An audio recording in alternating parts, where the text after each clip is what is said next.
it is, the horror flick, Digger Ditch, Super 6, Big Mitch. And I'm kicking in doors with all 3 O's. And I'm bringing 28 101s because we Vegas sons, it's the Meadowlands. And you in the Meadows, man. And you already know what made me.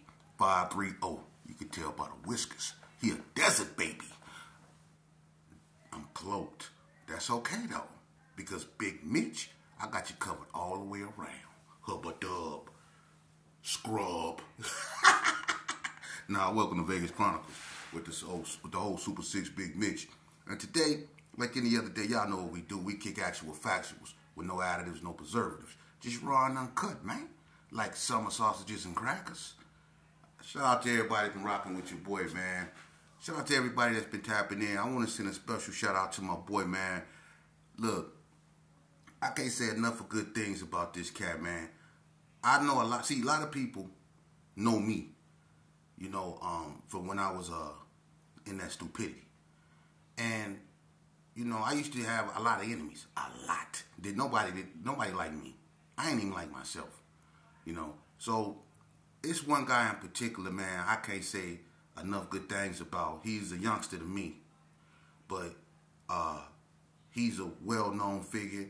He's a respected figure. His name Wolfie. He from Northtown Gangster. And I had a nice little old chat with him, man. And, you know, he's a survivor like me. And I want to shout him out because, you know, he doing something a lot of men don't do, which is take responsibility and being an active father in his child's life. And for that, man, I salute him, man. He been through a lot, man. And I'm going to let him tell his story, hopefully, one day. But shout out to Wolfie, man. Keep doing positive things, man. That's called leading by example, man. You was always a real one. You was one of the only, and I can say this, you was one of the only Crips that was, I'm going to even lie, that refused to get off the yard when the Gersons was running in NCC. He was one of the only ones, and I raised my right hand to God. I ain't got nothing to lie for. He would not leave. Him, Bone, Apple, it was a few more that just wasn't refusing to leave, man. And Lil Bread took a liking to them cats right there, man, because of their heart, man. And he, like, it was an incident, and this is what I respect about him. Vegas Chronicles. Dan Loke from Donna Street in NNCC one time was trying to bring back the Crip card because after the war with the Cali boys, there was no, like, really Crip presence at NNCC other than the 60s.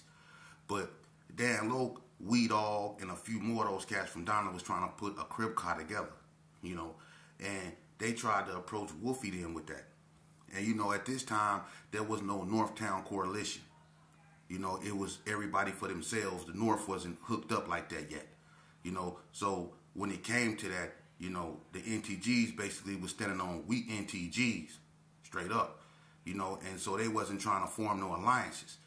You know, and I respect him for that because that didn't sit well with Dan Loke and Weed Dog tried to steal on Wolfie, you know, and Weed Dog found himself in trouble. That's North business. I'm not getting into that, you know, but I salute Wolfie, man, for standing on his own, man, and that guy right there is a stand-up cat. I can't say enough about him. Shout out to Wolfie, you know, and there's one thing I want to talk to people about because a lot of people get mad when I say Northtown. You know, let's just be real. We all know that this side banging thing didn't even become an issue. I'm going to tell you something. I'm going to just tell y'all the truth. When I was coming up, when we used to spray paint on the wall, we used to spray paint West Side / GPKs or whatever. People used to put where they was from. But people never tripped about West Side or Northtown. That was never an issue. If you was from Northtown, you was just from Northtown. If you was from West Side, you was from the West Side. And if you just want to be technical, it's really North Las Vegas and West Las Vegas. You know, Northtown is just a lingo that goes way back. It's SAs, it's SAs, so they knows my age and older, that claim Northtown, like Sanchucos and Little Locos. They Northtown. This North Side stuff and West Side stuff started when Ice Cube and the West Side Connection came out with that Bow Down. When they started putting emphasis on West Side. That's when everybody else started putting emphasis on their side, whether it was South Side, East Side, West Side, North Side. That's when everything became side banging. Everybody was West Side and doing all that old stuff, which had a reaction from the North, and so the North started hollering North Side. So this all started when Cube came out with that West Side connection stuff, man. It's always Cali, see? I'm an old head. It's gonna always be Northtown to me, and people like me. You can't tell a GQ or OG Sanchuco, a Chapter 1 Sanchuco, or something like that this North Side now. They're going to look at you crazy because to them, that's Northtown. And it's going to always be Northtown.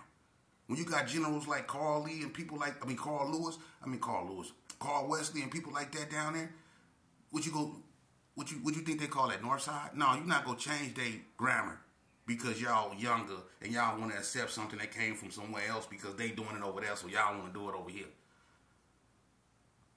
North Las Vegas, it's going to be North Las Vegas, and it's always be Northtown. Now, all that North Side stuff, if that's what y'all want to call that, that's on y'all. But that's new stuff. Old heads like me, I'm going to forever call it Northtown because that's what it is. Y'all always want to come and try to change stuff and want people to fall up under what y'all fall up under, man. That's what's wrong with people. People always want to follow other people.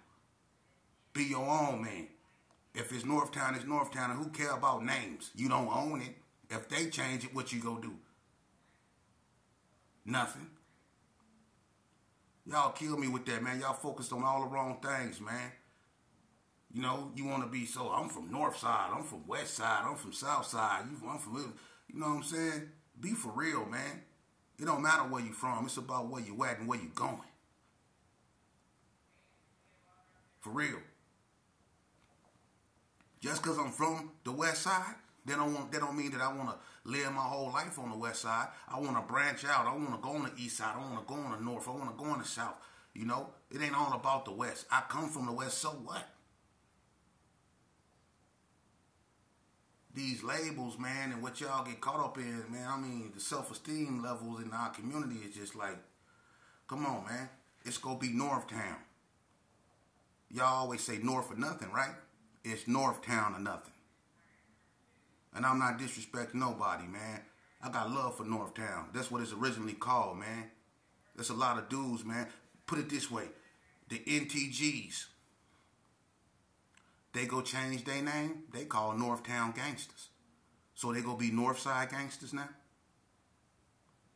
Yeah, make it make sense. Make it make sense. Right. Moving along. Somebody also asked me about 40 Block. It's like a continuation of that. I don't want to...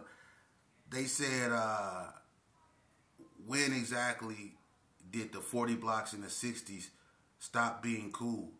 You know, was it before the incident with Shaky? Let me explain something to y'all, man. Before the incident with Shaky Loc, 40 Block and the 60s had no issues. You know why? Number one, their family. Stabone got family members from 40 Block. Big Alexis. Lons Loc is a Hopkins. That's Mackie them. It's 60s that got family members on 40 Block. So they didn't have no issues. You see? Do Dirty brother Al. He moved to Texas. Al lived on 40 Block mostly his whole life. And Al still a 6'0". He never turned 40 Block. Al stayed a 6'0". Do Dirty a Gerson. But Al stayed a 40 Block 6'0". He probably the only one that was left over there. So there was no issue. What happened was the 40 Blocks got caught up inadvertently in the Donna and 6'0", beef. Because even though the Gersons and the Donnas was connected, the 6'0s and the Donnas were arch nemesis. Okay? The Gersons was arch nemesis with West Coast Bloods. But the 60s and the Donnas was arch nemesis. So the Gersons and the Donnas and the 40 Blocks had a football game. See? It was just a football game, and the block just happened to be there. the 60s came through, something unfortunate happened. You know, one of the 60s was unalived, and a member from the block got caught up for it. You know, and that really gave 40 Block, you know, attention. Because they wasn't out there like that during that era. The block wasn't on the map like that. They were a brand new, fresh gang. They wasn't on the map like that. The block was known for two incidents. The one with Shaky, that put them in the forefront, and the incident that happened with Donnie Hefty at El Dorado High School. See, that was high profile because that was one of the first time an incident where a person was unalived happened at a school. So the incident with Donnie from 40 Block, when he was unalived at El Dorado, that put the 40 Blocks in the front, you know, and the incident with Shaky. So that put the 40 Blocks up there. But before that happened, they had no beef with the 60s. You know, the 40 Blocks basically inherited like the beef that the Gersons had. But they wasn't really feuding with the 60s because the Gersons in the 60s wasn't feuding like that.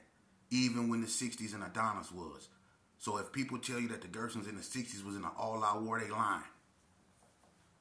They lying. They wasn't in an all-out war. You know, it was times when the 60s and the Gersons used to party together over Wolf House right there on West Street.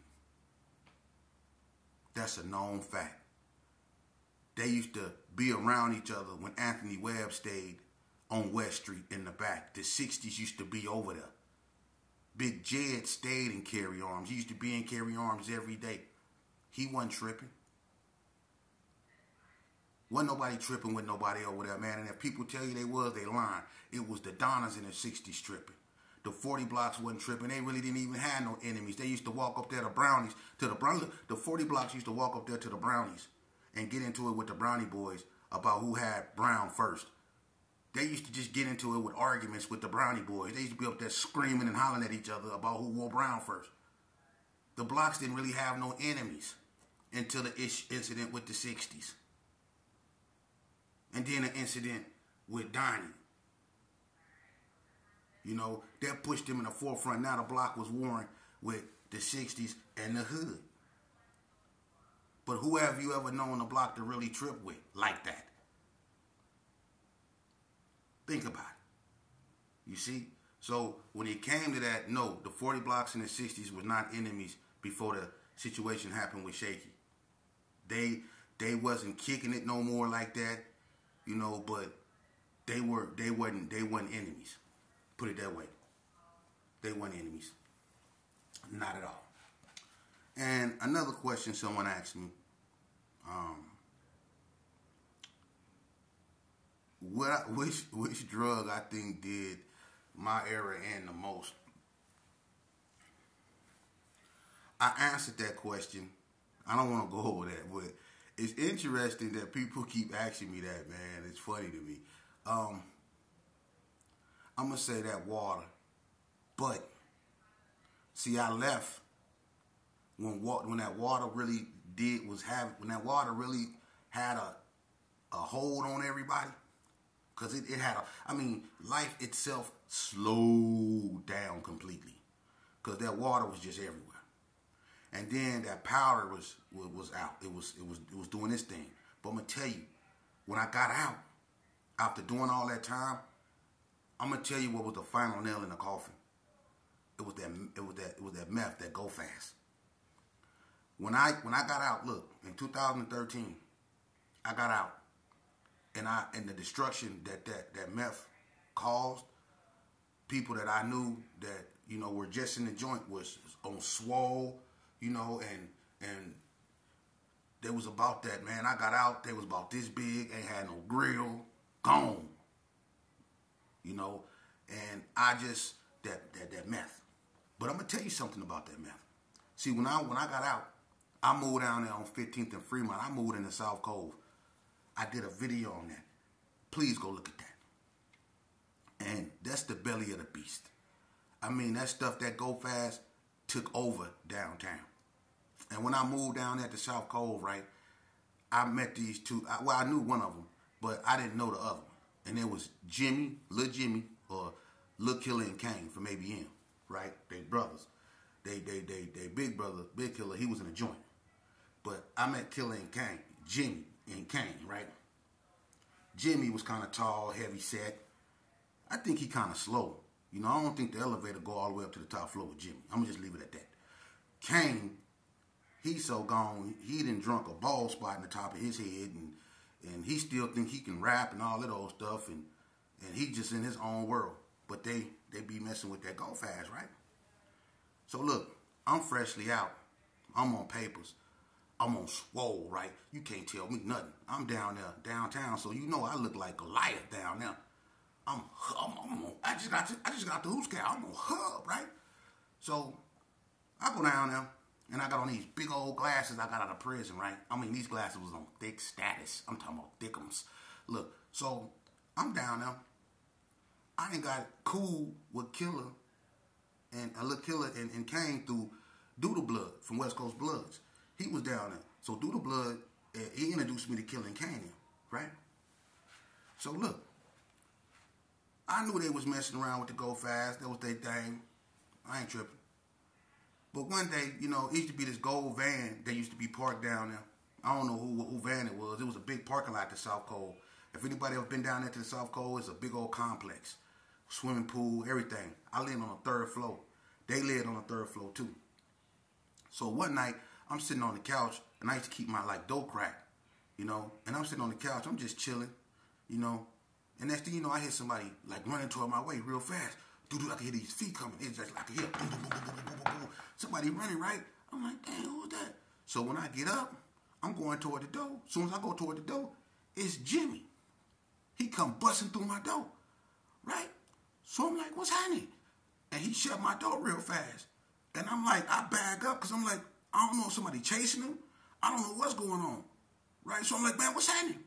He shut my door. Then he turned off the lights. He like, hey. And he opened my window. And he like, hey. He looking through the blinds like this. He said, hey, you see that van down there? I'm like, man, what you talking about? I can't even see you. I'm like, man, turn my light back on. What is you doing? He said, you don't see that van right there? He said, come here. Come here. Now, I'm getting kind of weary now because he got the light off. I'm like, man, this dude tripping. I'm like, man, well, hold on. Because now I'm thinking them POs out there, they the ones in the van, and they finna hit the spot because they done seen him run over there. So now I'm scared, right? So I'm like, I'm thinking, what do I got up in here I ain't supposed to have? I'm thinking about flushing everything down the toilet. If I got something, I'm scared to death, right? So look, I go over there by him. I'm like, man, what's happening, man? I'm like, you got to get up out of here. He like, hey, you see that van? Just look at that van. There's somebody in that van. I'm like, nigga, I can't see that van. I can't see you. Turn the light on, right? I'm like, man, quit playing, man. Turn the light on, right? And my phone sitting over there on the table, right? So look, I'm looking. I can't see nothing. I'm blind as it is. I can't see nothing. So I'm so scared. I'm looking out the window too. This captain came over here full of that Go Fast and he's scared because he used to do it all the time. He used to get full of that stuff and come over my house and watch his house. I used to be like, man, I'm come on, man. You can't, nah, man. But on this night, we both looking out the window, right? And I'm squinting hard. I can't see nothing. You should have seen how I was looking. I'm looking bad, right? He got me, and I got on these thick old glasses, and I can't even see out of them. So check this out. We looking. Then all of a sudden, I swear to God, my phone was on the table. We both looking. All you can hear is both of us breathing.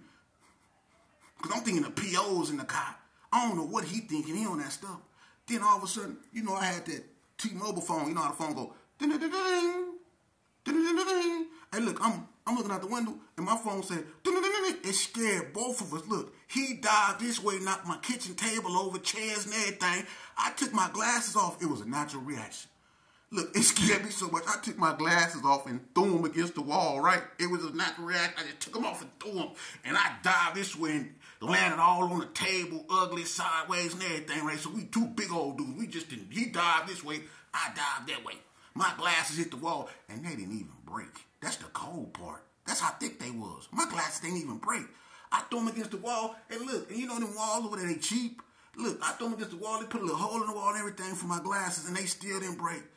Look, we both went down on the floor. My phone just ringing. Ding, ding, ding, ding, ding, ding, ding, ding. We didn't tore up everything in the house. Man, I grabbed my phone and I grabbed him, and I'm like, you ain't going nowhere. Turn on the light. You finna help me find my glasses, and you finna get up out of here.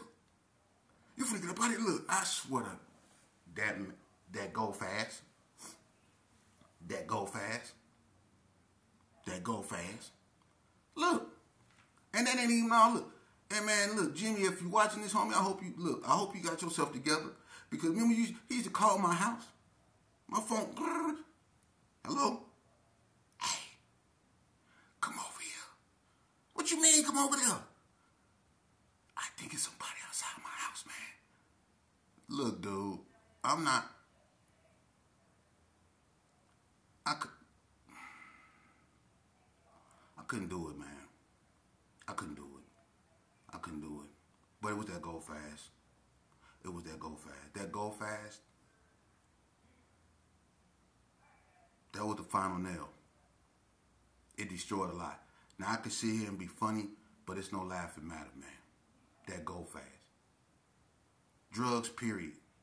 Man, you know, a lot of us deal with things that we don't like to talk about. I know, because I do. A lot of us try to come to terms with things we've been through. That's what a lot of us are doing. A lot of us are just old lions, man, laying under a tree looking at our wounds, whether physical or emotional. When you live this life, and you really live it, not play with it, but when you really live this life, it will tear you up mentally. Anybody that ever lived this life, and you really was in this, and if you can sleep well at night, then something wrong with you. Because I couldn't sleep for a long time. I couldn't. I used to have to get medication to sleep. Still do sometimes. But if you ever live this life, it'll damage you in a way that sometimes it's irreparable. It's unrepairable. Because I'm gonna tell you what I've seen. Coming up, I stood next to dudes that were just as athletic as me, can fight just as good as me. Some can fight better than me. Some can, you know, we were just youngsters, whether they were friends of mine or enemies or whatever. We all knew how to do something, whether it was basketball, football. We were good at something, singing, dancing, whatever. We were just youngsters, you know, tribal, doing our thing. But what happened to us? You know, we got to tampering with stuff, drugs, playing with these right here, chasing that fast dollar, caught up in that cycle, you know, running from the law, you know. It's crazy. You know, you hunting your enemies and law enforcement hunting you, you know. And then when you get caught, you go up in there. That's a whole nother world. Where you got to make a name for yourself up in there. So you always fight, whether it's on the street, you fighting for respect. And when you go in there, you really got to fight for respect. Some people got to fight for their manhood. It's bad. And when you see some of the things that go on in this life, the unnormal things, like when people are unalived and you there, or when you in a penitentiary and people get their manhood took, or when you see stickings and you see dudes laying there with their stomach open, wide open, you know, or you see somebody get stuck in the neck and you see stuff oozing up out of them, when it'll mess you up. When you sitting in court and you watching a man get capital punishment, you see, or you listening to the judge talk about a person's case and they done did something that you just can't believe. This life will mess you up. When you see what drugs and how drugs will make a brother turn on another brother, or you'll see how drugs will make a son turn on a mother, or make a mother turn on a son, or make a father turn on his daughter, or make a father turn on his woman. Drugs will do all that. So will money. This game will destroy you, man. I always emphasize that. You know? And we need to shine a spotlight on that. But I'm going to tell you something. We also need to shine a spotlight on the people that's doing positive things to balance it out. We pay so much attention to everything that's going wrong in our community, and that's good. But when we paying attention, we should come up with a solution. Because right now we just watching everything go bad. But the same attention we get at, we need to start putting it on, like I said, people like the owners of Louisiana Downtown Tamales. That's a little small black-owned business. Or little youngsters. I met a 15-year-old youngster. I think he's from the nation. Nevertheless, that little brother was shining. I met him up in Mario's. He was shining. 15 years old. Stood upright. Gave me hope that we do have somewhat of a future, because we have youngsters up out there that chose not to go down that dark path. They out there, and we need to put the spotlight on them, so that the youngsters that's on that dark path, who don't really want to be there, but they only there because they feel that's all they have, can look at those youngsters that's on the right path. You know, and just like the influence the street uses to take our children from us, those youngsters that's being beacons of hope can have that influence that can draw those youngsters' curiosity away from that darkness, if you understand what I'm saying. You see, because it's all about influence at the end of the day. It's all about influence. And I'm going to tell you something. Gang members, or should I say gang bangers,